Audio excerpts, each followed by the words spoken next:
میں ایک بھائی نے کہا تھا یہ سانگز کی دھن پر نعت اور قوالی پڑھنا کیسا ہے، یعنی گانوں کی طرز کے اوپر۔ دیکھیں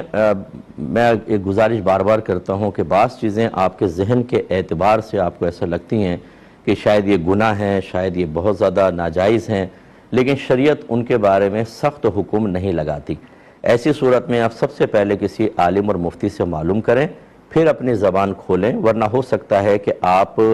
شریعت پر افتراء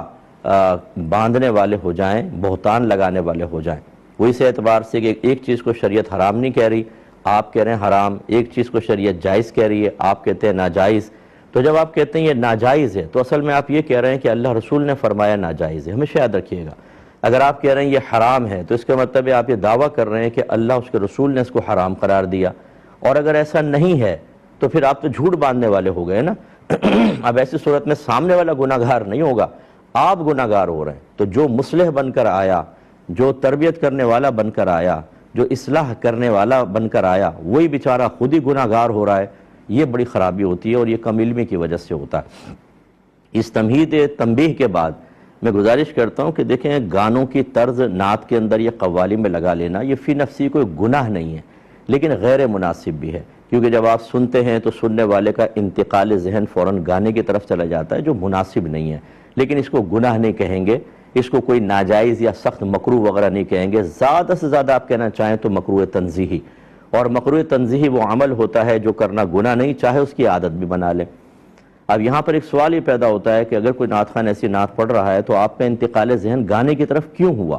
اس کا مطلب آپ نے پہلے خود گانے سنے ہوئے ہیں، تو قصور اس کا ہے یا آپ کا ہے؟ آپ نے کیوں گانے سنے تھے؟ لیکن بہرحال اس کے باوجود میں یہ گزارش کرتا ہوں کہ جو بعض اوقات ایک آدمی گانے نہیں سنتا،